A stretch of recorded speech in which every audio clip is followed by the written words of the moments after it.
Are you looking to grow revenues, increase profitability, or obtain financing? If so, you came to the right place. Running a business is all about leadership. How do you become a better leader? Learn from the successful entrepreneurs and business owners how to lead your organization more effectively.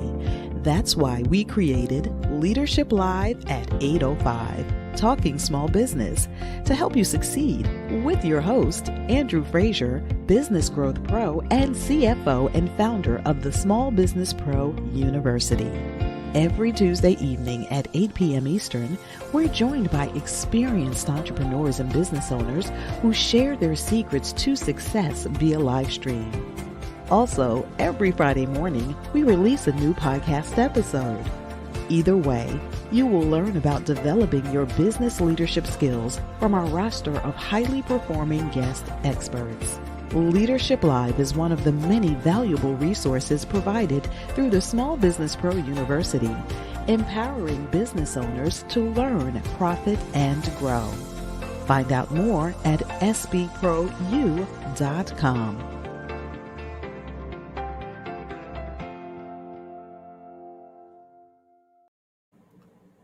Welcome to Leadership Live at 8:05, Talking Small Business. This is Andrew Frazier, your host and entrepreneur, small business owner, and it's excited to really be here once again. Last week we had a great show with Art Jones and really celebrating and marking that 1-year anniversary of Leadership Live.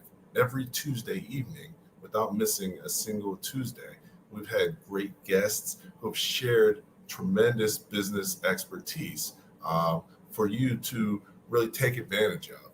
We talk to them about strategy, different ones, marketing, finance, financing, human resources, all types of topics that are key to small business owners' success. And, as we say in business, the key to being successful is really about leadership. That's why we created Leadership Live at 8:05.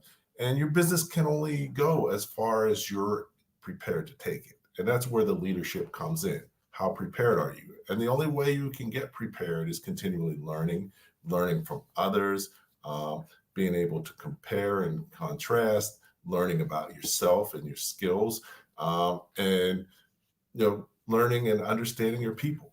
So that's what we do here every Tuesday evening. So now that we've done it here, we had some great speakers. So this week we just want to take a minute to look back at some of the key people and some of the key comments that they've said. So we sort of lied to you. The topic is the best of the best, but they're all the best. We have some great people who have been guests, and so definitely these are just some of the great clips that we have. And excited today to have John Larrier, who I've been working with for many years. And, he's, spends time in the background really helping make things great for Small Business Pro University, Small Business Like a Pro, Leadership Live at 8:05, Livestream, the podcast, all kinds of different things. So I wanted to bring him on. And he really looks at all of the episodes, turns them into podcasts, as well as picked out some of the most powerful clips that he's found from some of the different speakers. So at this time, I'd like to invite John to join us.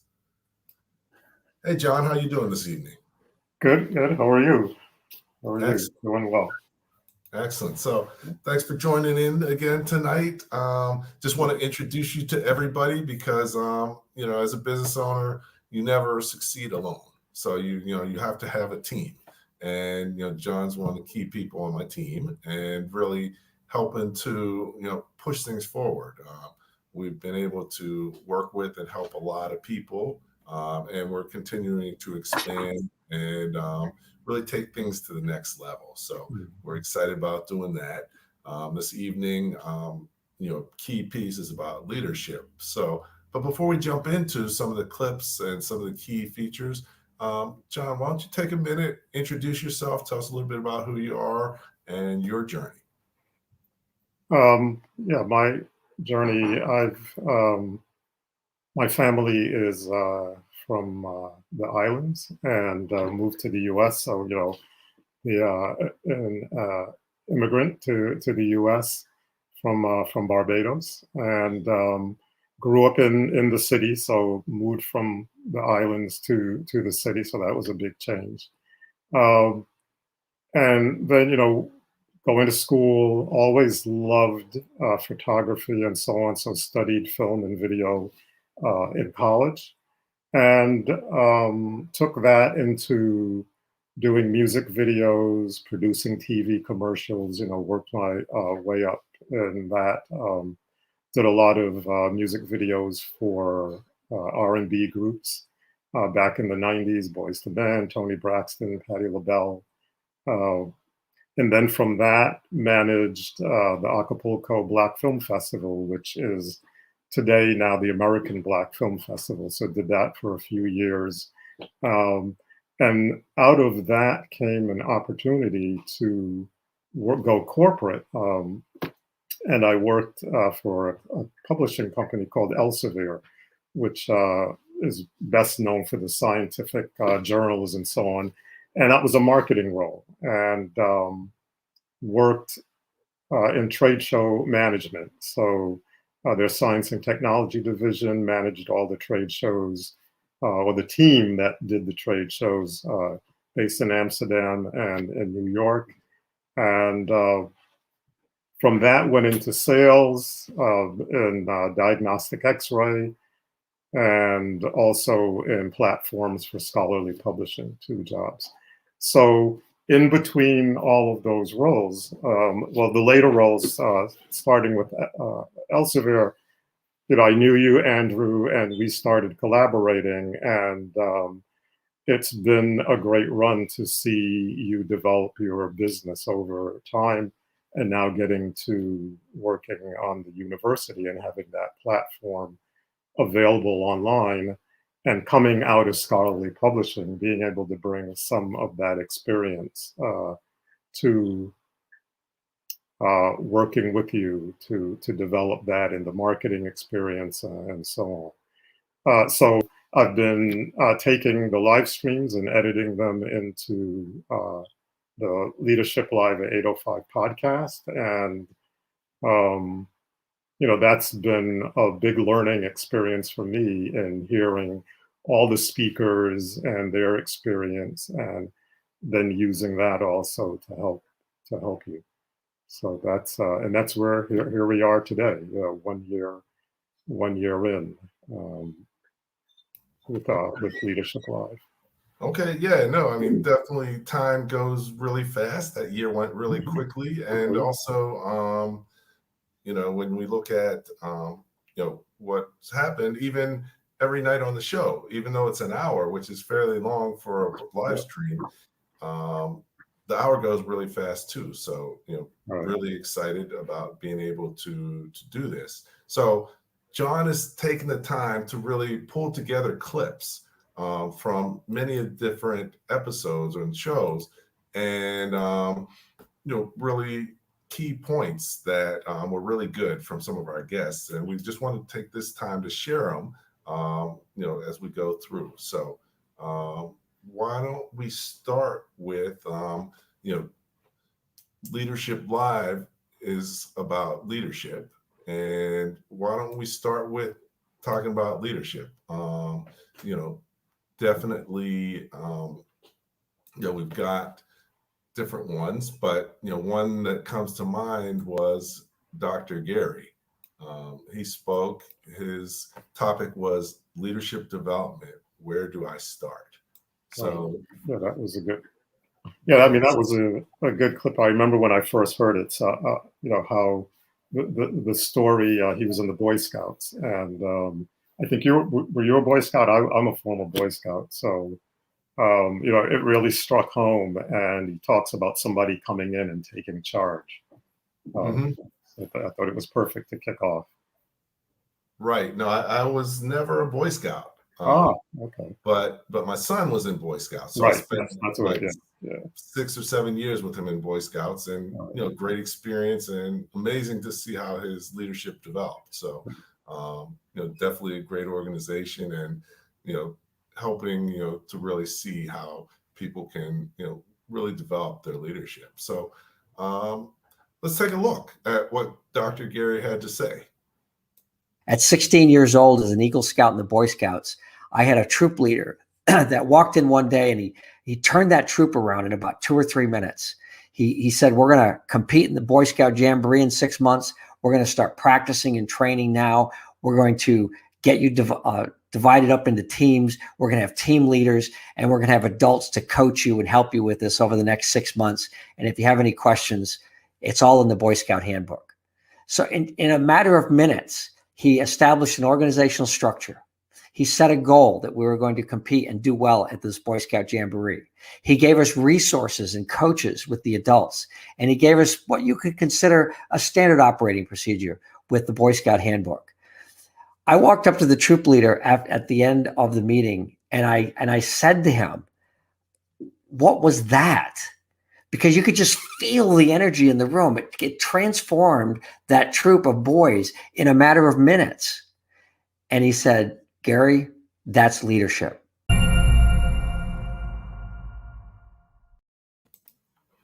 Okay, so that's what leadership's all about, being able to really influence people.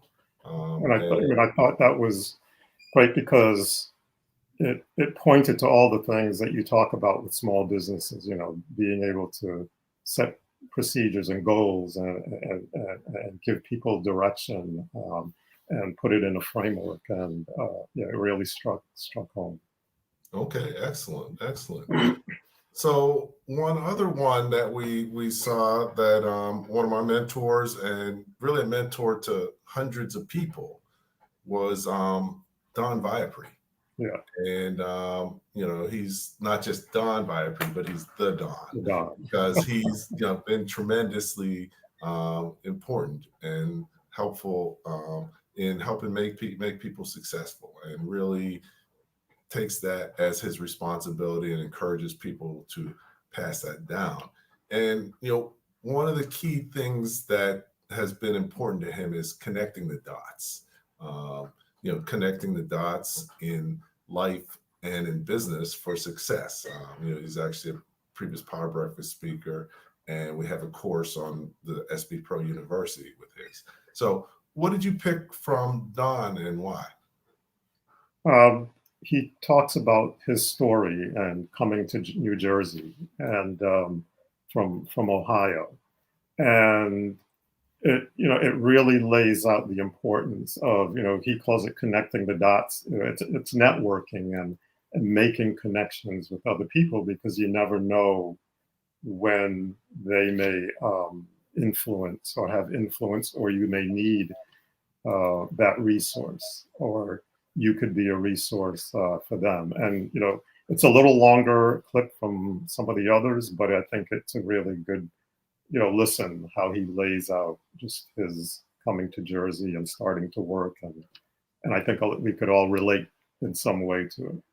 Okay, great. So let's check out Don Viapre. Thanks, John. So coming to Jersey, I just floundered. No one would hire me. I had no experience because I was working in a factory in Ohio. I had to work in a factory in order to sustain the lifestyle of helping people. I had to be flexible. And so working in a factory while I was a student, I just continued after my degree. It just fixed and helped everything that I was doing for everyone else and all the organizations I was active in. And when I got here, I paid the price for that. It was a sweet price. It was not one that I was, to this day, disappointed in, because the dots have a way of working themselves out. They really do. If you ask the questions, if you make the calls, if you introduce yourself to people, if you are honest and sincerely let them know what it is that you need, it will occur. And it did. 3 months after my arrival, I got my first sales job with Futurecraft, door to door, assigned to Bergen County, selling stemware, waterless cookware, and wine glasses, et cetera, out of a suitcase. And that was a hard experience in Bergen County, if those of you who understand what Bergen County is. But I had to be adjustable, and I had to find a way, and I found a way by, again, connecting dots with some of the people who lived in the neighborhood I was assigned to, and who I had to discover the right one and get the education of how this neighborhood works. And it worked. And then I got hired after that by Connection Cable. And getting that job was a sales job again, selling cable in the city of Newark, door to door, commission only. No benefits, no salary. I worked 12 hours a day, 7 days a week in order to feed my family. Rose up through the ranks of that. And when they sold in when they sold in 86, I was asked to be on the transition team, the negotiation transition team, because at that time, I think I was sales manager. So I had this important position of dealing with the numbers, because each subscriber had a value to the buyer and the seller. So being in the room while the negotiation was taking place on the transition team exposed me to a higher level of dots and a wider level of dots and knowledge of how the financial world works. And working the streets of Newark, door-to-door sales, and then ending up in the suites in New York, dealing with a sale that was a value of, I think at the time, 37 million or 36 million, opened my eyes to a lot of things. Needless to say, the new buyer, Peter Gilbert, who had owned Staten Island Cable, and who changed Connection Cable to Gateway Cable, kept me on and made me director of sales and marketing. And no sooner had that happened that he passed away, and his daughter, I think about a few years later, decided she didn't want the property, asked me to be on the transition team of that one as it sold to Cablevision for 78 million. At that point, it was understandably that I knew my value. I knew how valuable my work, my dots, my personal organization, the networks that I had created locally, nationally, and internationally. I knew what could happen and what should happen. And I became intentional. I became mindful. I became more organized. I became more deliberate. I became more intuitive. And my dot world just expounded at that point. And when I left, I was director of government affairs and public affairs in the state of New Jersey for Cablevision.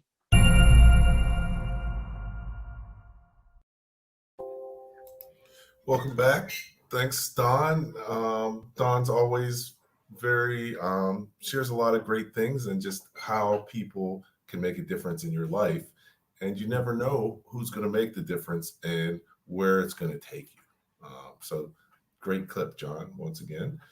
So who else do we want to share? One that I think you really liked was Kimberly Williams. Kimberly Sumter or Kim? Yeah, Kimberly Sumter. Right. Sorry about that.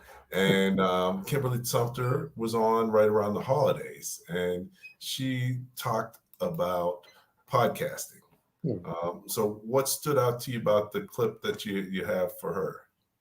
Well, again, and a lot of these is the journey of the person and what they learned over time, and sometimes the transitions as well that people make in their business journey, and so you get that a sense of that in her in her clip. Okay, great. So yeah, let's take a look at Kimberly. She's always got a lot of energy. Yeah. Actually, I talked to her today. She works with Rising Tide Capital, doing Right. some great things. And, let's hear what she has to say. Well, I am a native of Jersey City, New Jersey. And believe it or not, I never had business as a thought for me. It was never something that I aspired to do or to be a business owner. It just happened, actually. Born and raised in Jersey City, lived in Texas for about 20 years, 20 plus years, went to Prairie View A&M University, Texas Southern University, came back to New Jersey, and here I am. And that's where I discovered or found out about Rising Tide Capital, which was really life-changing for me. I love candles. It all started there. Was making candles as gifts for friends, giving them away. And someone told me, maybe you should start selling them. And then Rising Tide just kind of crept in there somewhere where someone told me about the Rising Tide program. And from there, that's where the entrepreneurship bug hit me.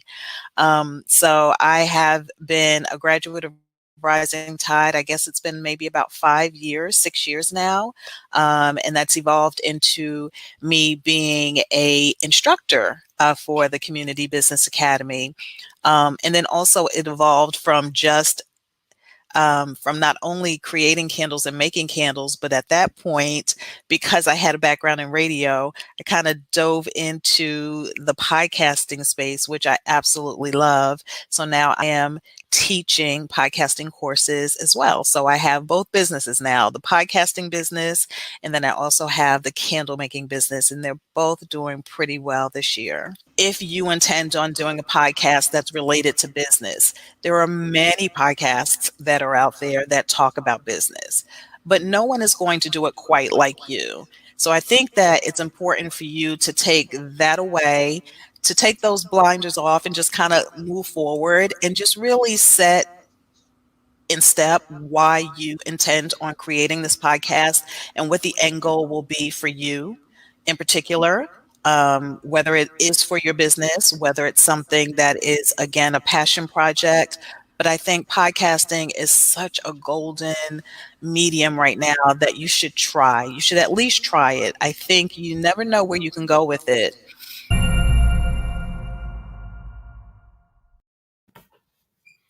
Great. Definitely.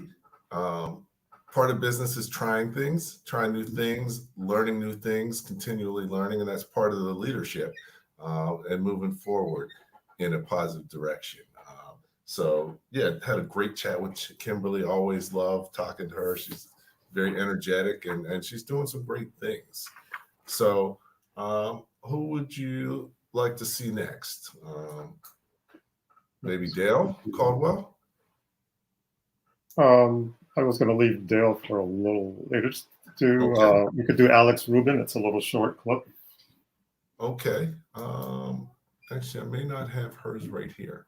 Let me do Wendy's first, and then we'll come back. Okay. Okay. So Wendy Olivares, she talked about IP protection for your business, trade secrets, patents, trademarks, and copyrights. So, so what piece of hers did you find of interest? If I remember correctly, yeah, she is talking about that. Just the things that may hinder you in overcoming them, and especially she was taking it from a standpoint of a female business owner, because that's one of her areas of focus. Okay, great. And she's a chess player, and brings that to her business experience. So, yeah. Okay, great. Yeah, no, definitely Wendy has a pretty exciting strategy for helping people understand business, and especially for helping women understand key things that are important for them to keep in mind so that they can be successful in business, and teaching that through chess. She actually just released her new book on that topic called Chess, SHESS. And, it's on Amazon, and definitely you may want to check it out. But here's a little bit from Wendy. Well, pre-COVID, 19, the clientele, the women clientele, were still having that common thread of uncertainty and that fear of failure. If it's a homemaker and she has children, she's afraid of, putting in so much time into starting up a business. She's a great cook. Maybe she wants to start open up a restaurant. But the point is, everything begins with your mindset, whether you're male or female. With a focus on women more particularly, we certainly have different challenges that men have in business, right? The lack of the quality of the salaries and all the other stuff that go with that.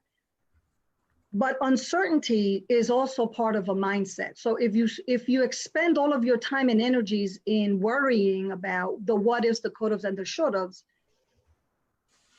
you are worrying twice, right? I mean, worry once. Okay, I have my anxieties or my fears of uncertainty. Do I have what it takes to start this business? Do I even know what type of business I want?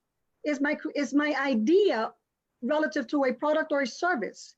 Is it narrowed down enough to start appreciating who your target audience might be?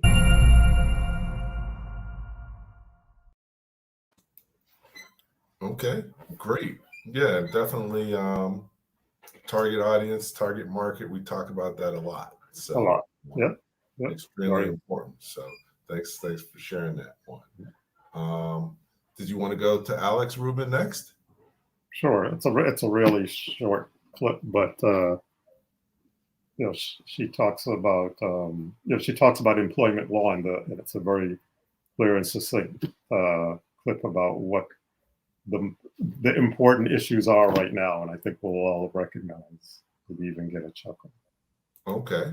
Well, definitely with COVID, a lot of new employment law, important things to understand and to be careful of. So no, you're 100% correct. As well as a business owner, a lot of times you've never had employees. So there's a lot of, law and other things that you have to make sure that you're following, or that could get you into big trouble, big fines, and, really making sure you have that covered is important. So let's take a look at what Alex has to say. So it's masks, which everybody's heard about a lot about lately. Vaccinations, again, everybody's, heard a lot about those lately. And cannabis, which is also pretty current in the news. And they all affect employers and employees. They all affect the workplace.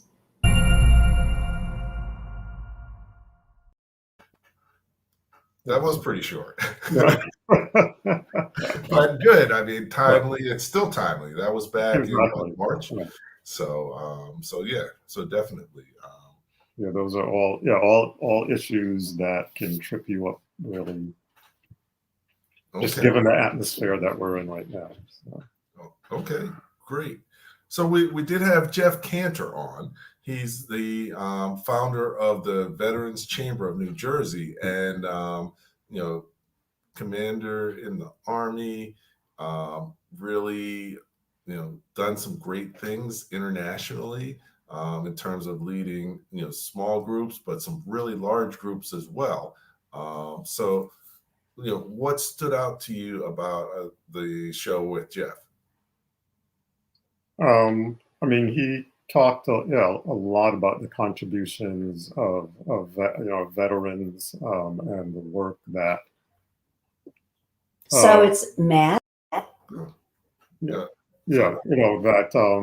they do and contribute, and the experience that they have from being in the military, and again, leadership is something that's developed, in the military. So that's very important, and they can bring that either to starting a business or being an employee of a business. There's a great wealth of experience, and so in the small business space, a lot of experience there, and so supporting the veterans in being able to bring that experience to bear here in New Jersey. With small businesses, there's a lot of a lot of opportunities, technical abilities, medical, and so on. So engineering, for instance. So yeah, there's a lot there. Okay, great. So, We don't. I don't. There were so many people. I didn't get a clip. It was we would be here for a while. So right. there are a lot of people that were on that. NJMEP. Wallace, Main Gear. All these people we could have had clips from. But yeah. Okay, and definitely, we do this for the audience and just to highlight some key things. But this might be something that we could do on a quarterly basis. So maybe we could take a clip from everyone in the previous quarter and share it once a quarter as a review and highlights. What do you think? Yeah, I mean, there's a lot of great stuff there, and also the podcast. Which tomorrow we have Medina from City Equal Space is going to be his live stream will be the podcast, which is going to be released tomorrow. So Okay. we're switching to Wednesdays. We're switching up and trying some stuff to see if we can also get some more engagement, on the social media end. So that'll be out tomorrow morning. Okay, so no, that's excellent. So. Yeah, so what I think we'll do is we'll go through a few clips fairly quickly, just because we want to get them in. But let's take a look. Here we've got Jimmy Newsom. Yeah. At the end of the day, if we look at what's going on right now, any business that's not online is not visible, and the visibility is presented online via content. Your website is content, video is content, an email that you send to someone is content, a social media post online is content. Everything is content. So the key is, what is the content? What is the purpose of the content? And what what reaction or what interactions are you expecting based on the content that you're putting out there? So if you're not doing any of that stuff, you're definitely not giving yourself or your business an opportunity to grow or even to just be in the field with everybody else trying to play ball.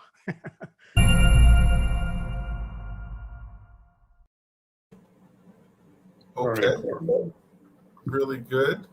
And we also had Marcy Zukovicki, who's really done some great things and taken time to really give back.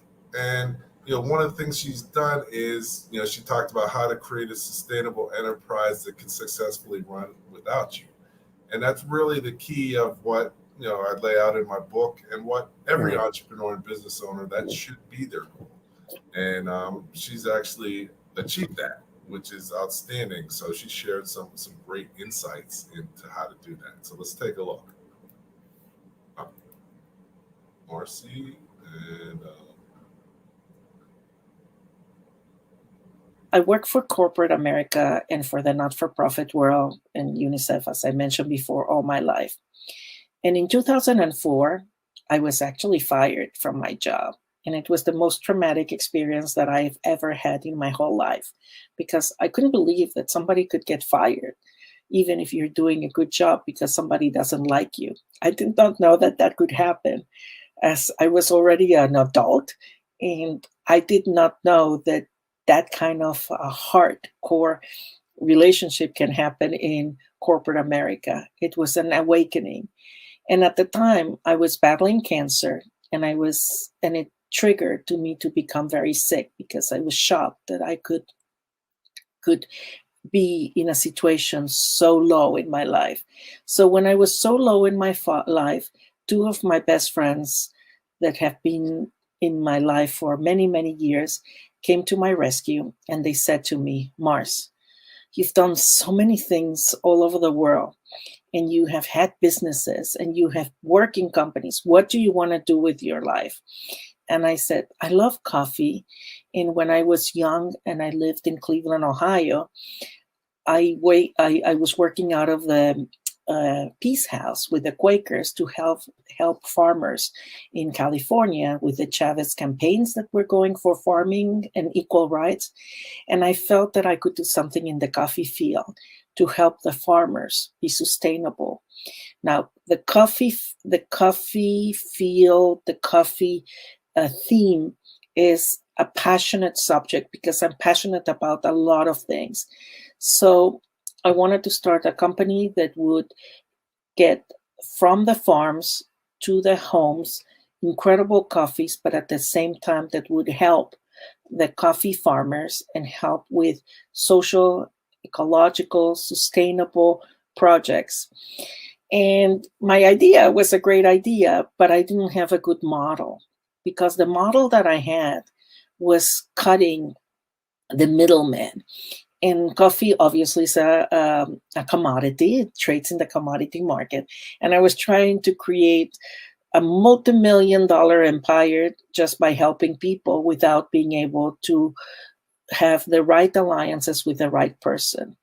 So the business, in terms of a model, was a great model because within the first 6 months of being in life, we were able to create packaging, labels, channels of distribution, and we were able actually to bring coffee from Mexico, from Veracruz, and from Oaxaca, and from Chiapas, all the way to the United States, packaged. Here in the back, you can see one of my coffee. That's one of the coffee packages you can see in the back of my office bookshelf, and we had everything going for us. So within the 6 months, we were able to sell at Zabers in New York. For those who are familiar with Zabers, we were in Whole Foods, we were in Mom's Organic Markets, we were in so many places, but we could never make a penny. And the reason we could not make a penny is because we were competing with the commodity market without knowing that. We did not know the innuendos. So one of the things that Andrew mentioned a few minutes ago is how well do you need to know your product and services? We knew everything that it had to be known about coffee, but we did not know the innuendos of all the political circumstances that wouldn't help us be sustainable for that kind of model. So after 2-3 years in being in business and selling to a lot of places, but never being able to break even, my business partners left. And that's when I kind of moved into being a business model and changing it to a social entrepreneurship, because as long as I didn't make any money out of it, I could still keep the business, but help others.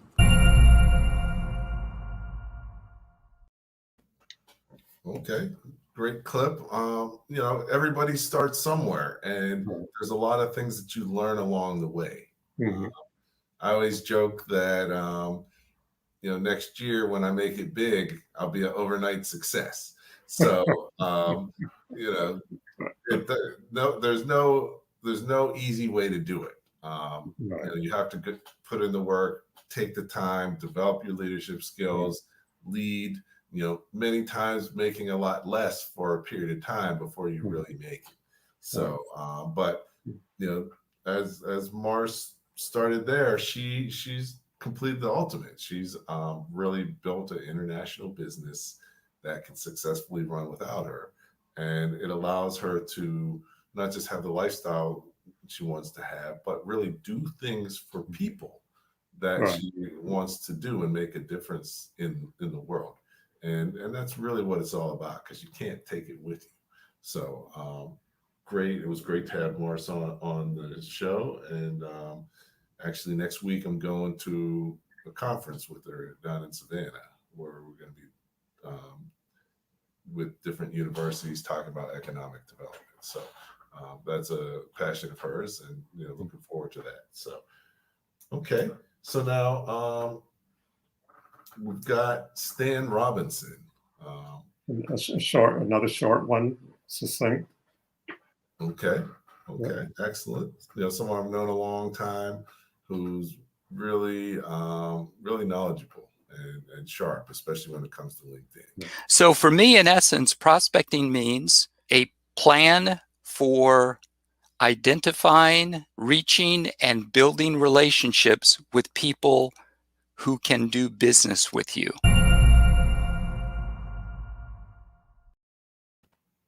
I just love it. It's like textbook. Like, put it in a textbook. Yeah, I mean, you know, at the end of the day, business is pretty simple. It's just not necessarily easy. And what he said is profound. I mean, at the end of the day, that's one of the key tenets. Now, actually doing that can be a little bit harder, but at least knowing what it is key. So excellent. So we're winding down, but we've got some great people on, and definitely let us know what segments you like the best, as well. Let us know if you'd like to see something like this on a quarterly basis, so you can get the highlights of the shows as well. So let's take a look. Next we got Mike Stedman, Iron Mike Stedman. So tell us a little bit about that clip and why you chose it. So he's done so many things.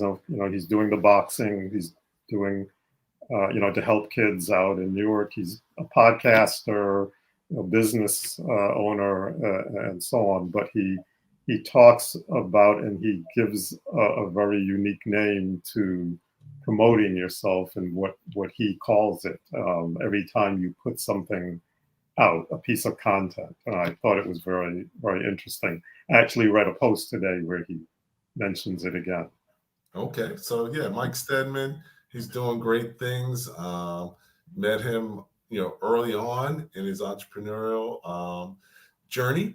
And, the past few years, he's, really expanded nationally and somewhat internationally. So topic is being on a mission, because he's really on a mission to change things for a lot of people and use his experiences and expertise in boxing to do that. So let's take a look.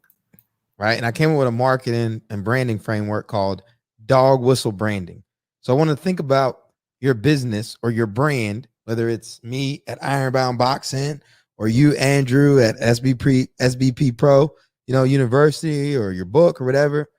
That brand, your brand is a whistle. And every time you blow on it, whether you're running an ad or you're posting something or you're doing a podcast, whatever, that's going to somebody.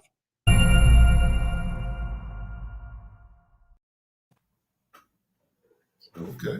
Dog whistle branding. I just love the name. Just the idea. Branding. Okay. And we tend the dog whistles, we don't hear it, but the dog does, and so somebody hears it when you put it out. Somebody hears it. And I think that's it's a brilliant idea. Yeah. Right. And it's really about getting the right people to hear it. It doesn't matter if the wrong people hear it. Right. So and that they respond. So no, I think that's a pretty ingenious way to look at it. So no, great clip as well. Actually, I'm in Pittsburgh this week as well as last, working on some projects. But one of our loyal listeners and followers, is a friend out here, and had a chance to connect with her earlier this week, and she helped me out. And it was funny because she saw that I was in Pittsburgh last week and just called me and said, "Hey, what are you doing here? You want to go to lunch?" I was like, "Yeah, we could do that, but actually I could use some help with something." And she was like, "I have time, so let me help you out." And that's really what it's all about. You can't be successful on your own. It's about helping other people and other people helping you, and together you all rise. So thanks, Tika, for your help this week, and look forward to catching up with you a little bit later as well. So we've got 2 more clips before we close out. So we're getting to the end, but let's shift to Dale Caldwell. Dale runs the Rothman Institute for Innovation and Entrepreneurship at Fairleigh Dickinson University, and it's really doing some great things in terms of entrepreneur zones and ways to really lift up urban communities through entrepreneurship. So tell me what you pulled from on Dale's show. Well, yeah, definitely the idea of entrepreneur zones. We've heard about enterprise zones and so on, but yeah, he's created this idea of helping, especially urban entrepreneurs, and getting a focus and funds and information and so on to help grow their businesses and maintain the businesses, just like you have urban enterprise zones. So, okay. Yeah. Excellent. Here we go. But I took over the Rothman Institute of Innovation and Entrepreneurship, and our mission is to really research, support, and promote family business, support small businesses with a focus on family and veteran businesses. So in many ways, we have become a voice of entrepreneurs, of family and small businesses in New Jersey and New York as well. And so what do we do? Well, there are two main programs. One is our Family Business Alliance, where we have family businesses from all parts of New Jersey who are part of our Family Business Alliance. And so for that, they have access to all sorts of family business programs, experts and others, people like you, talk to them. We have a coaching session where we take some of the CEOs. As you know, being a CEO of a small business is a very lonely job. Sometimes you can't talk to your family. So it's good to talk privately to other people who can give you advice about. And so some businesses have been saved because of that session. Okay. We also do consulting. We've done a lot of strategic planning with many of the businesses, operational planning, even some leadership training. So that's on the family business side and the small business side. As you mentioned, I have a TV show called Family Business World, website familybusinessworld.com. You did a great job on one of my shows. So we really have been very big in the family business space. In fact, nobody else is really in the space the way we are in New York and New Jersey. The second piece is our program called Veterans Launching Ventures. What we do is we help veterans or family members of veterans develop business plans, help to develop and start their business, and consult to them to the point of even connecting them with the places that can get the money. So that Veterans Launching Ventures program has been around 10 years. The Family Business Alliance has been around 30 years. The third piece, and one of my favorite pieces, is really around policy, public sector policy. One of the things, as I was watching the Nubian Flavor Restaurant and others, is I wrote a paper and a white paper on a program that I'm calling Entrepreneur Zones. And Tim Sullivan, the CEO of EDA, likes the concept of this administration. It hasn't been implemented yet, but the whole concept is, we've heard of opportunity zones, which are really real estate plays where you get long-term capital gains if you invest in real estate in urban areas. And sometimes that works real well. Sometimes that accelerates gentrification. But it's really about Nubian Flavor Restaurants. It's about getting capital to the businesses in the urban parts of this state.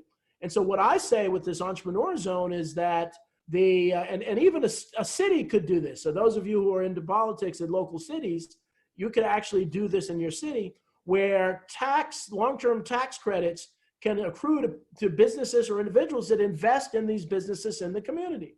So it starts to infuse cash into these businesses.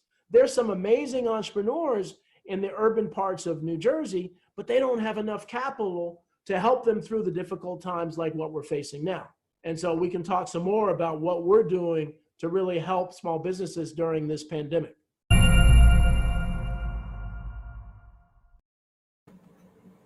Okay, great. So, definitely we're still in the pandemic and businesses still need help. And there is help out there. There's organizations. If you need help, feel free to reach out as well. Be glad to put you in contact with some people that may be able to help you, or I may be able to help you as well. So feel free to encourage you to do that. There's nothing wrong with asking for help. So we're just about at the end of the hour. So anything you want to say before we say Lanier Richardson to close things out this evening? Anything you want to say about his? well, before that, I've listened to the shows, and you say, an hour goes by really quickly. Well, folks, it really, it really does.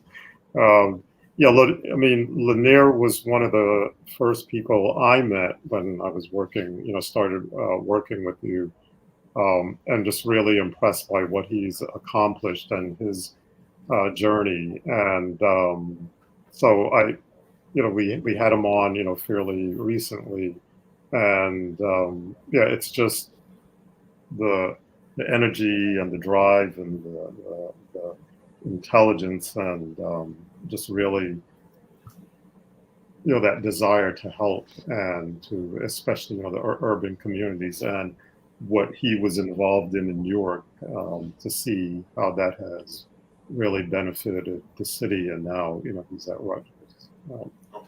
Okay. No, I mean, definitely Lanier's, always been at the forefront, leading in many different ways, whether it's as an entrepreneur, whether it was running BCDC, and helping grow economic development, whether it's at Rutgers Community Entrepreneurship, Urban Entrepreneurship Center. He's always coming up with new programs, trying new things, and really influencing people to attack entrepreneurship and urban entrepreneurship in new and creative ways. So let's hear a little bit about what you shared from our talk with Lanier Richardson. I grew up on the west side of Chicago.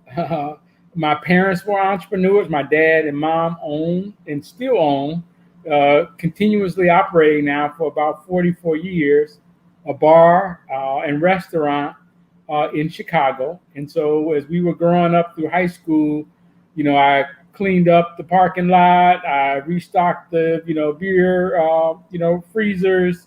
I DJ'd on Thursday nights when if the DJ didn't show up, and every night at dinner table we talk about something related to entrepreneurship. A new employee, a marketing campaign, how we're going to raise money for new events or undertakings that my dad and mom were pursuing. So that's the orientation. I have one brother, and we both have had the careers in entrepreneurship. I graduated from law school, and I practiced law initially at a big bank. And at the bank, there were about 90 lawyers in the law department. And my job was to, document loans for the bank. It was a big bank, so we were making $100 million loans to a public utility or some big private corporation, transportation company, or leasing. That was the area I was in. And it wasn't until I got an opportunity to do a pro bono assignment, which was the bank was making a $100,000 loan to a barber who was buying his building on the west side of Chicago. And something about that work, it was the same promissory note and loan documents and, sort of legal documents, but something about that work, community development work, supporting entrepreneurship, really brought it all to life for me. And so ever since that day, that's been really my goal. And man, really I'm very proud of you, man. I want to let the whole audience know you've done phenomenal work, man. Very proud of, all of your consulting, the Small Business Pro University. You've done amazing work, and much applause is due. Okay, well, thank you. It can only do that with the support of other great people like you, and and just collaborate.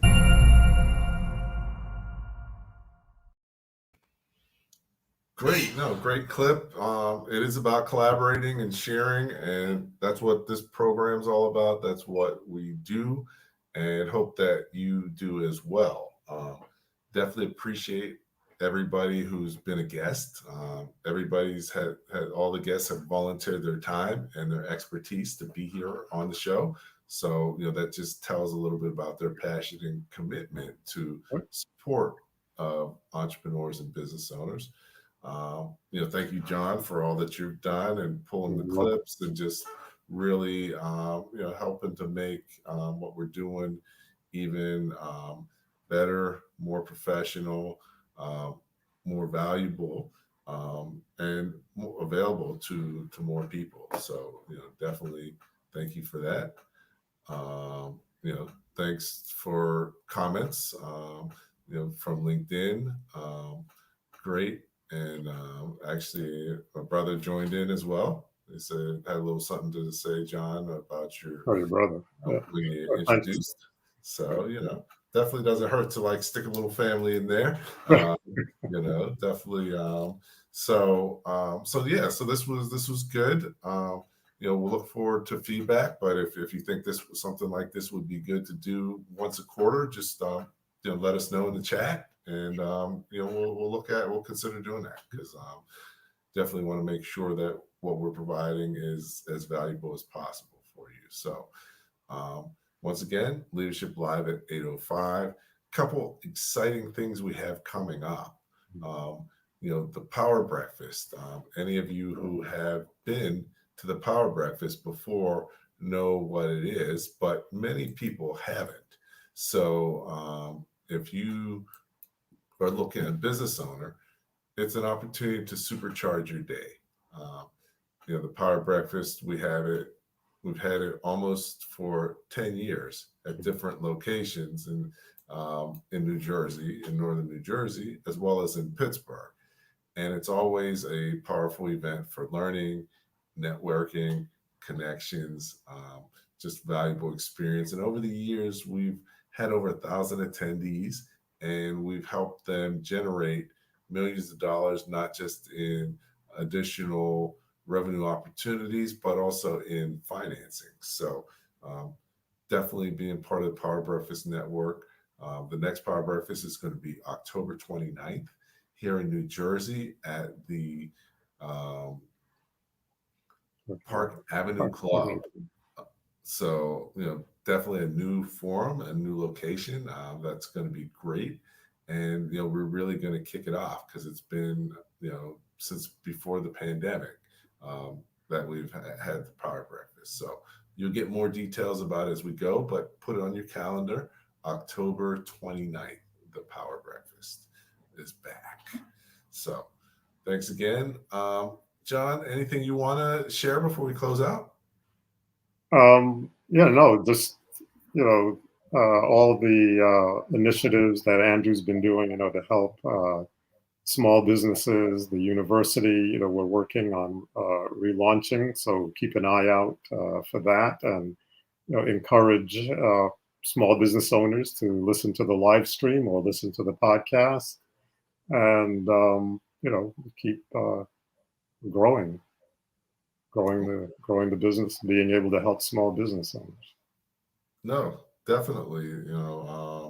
That's why we do it. And, getting your feedback, knowing that what you're finding valuable allows us to focus and provide even better content and resources for you as a business owner. So thanks, John, again, for taking time out of your busy schedule to be here tonight, but also to pull the clips and really all the different things that you do to help make us prepared and look really good and professional. So thank you, everybody, for tuning in this evening. Look forward to having you join us next week. Our featured guest next week is none other than Alpha Demelash, and she is going to talk about letting the entrepreneur in you rise. She's founder and CEO of Rising Tide Capital, great organization that I've had the opportunity to work with for several years, and look forward to having her on the show. So next week, Alpha Demelash, and what we always say, and what you should always keep in mind is, at the end of the day, the more you know as a business owner, the faster you're going to grow and expand and create the business that you really want to have. So thank you and good night. Thank you for listening to Leadership Live at 8:05, Talking Small Business. Subscribe to our YouTube channel and to the podcast on your favorite podcast platform. Leadership Live is one of the many valuable resources provided through the Small Business Pro University, empowering business owners to learn, profit, and grow. Find out more at sbpru.com.